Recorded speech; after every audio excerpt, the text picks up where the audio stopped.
Erega twese aho tubaye tubiterwa n'igihe, igihe kigutegeka ukwiye kuba kubera uburyo ufise.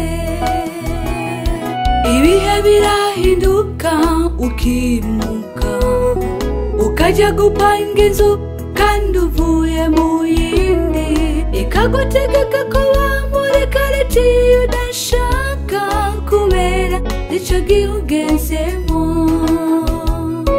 Erega nawe utegeka ibihe, uyu munsi niwe ushimira ubaye, uyu munsi ibihe bishobora guhinduka ukisanga utashaka kuba.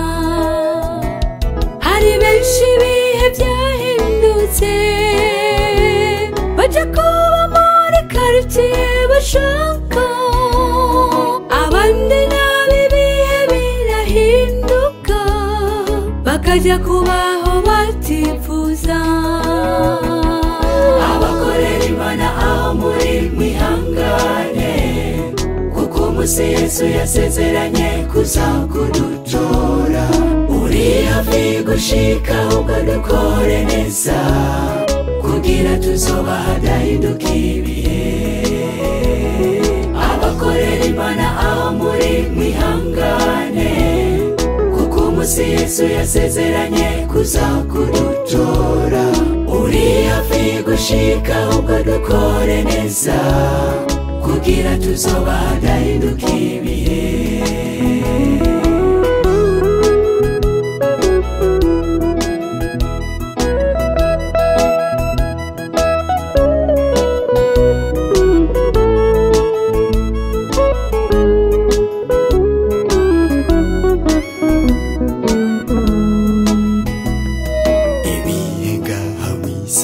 Birahinduka uyu munsi ntiwishimira ubaye, kuko isi irahinduka ukaja kuba aho utifuza kuba.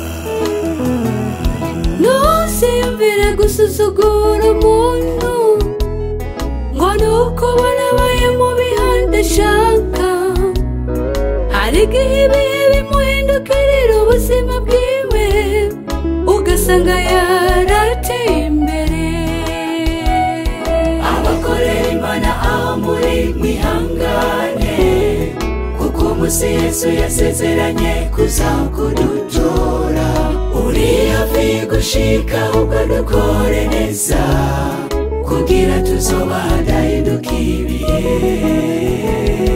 Abakorera Imana aho muri mwihangane, kuko umunsi Yesu yasezeranye kuzakudutora. Uri hafi gushika ubwo dukore neza kugira tuzoba hadahinduka ibihe.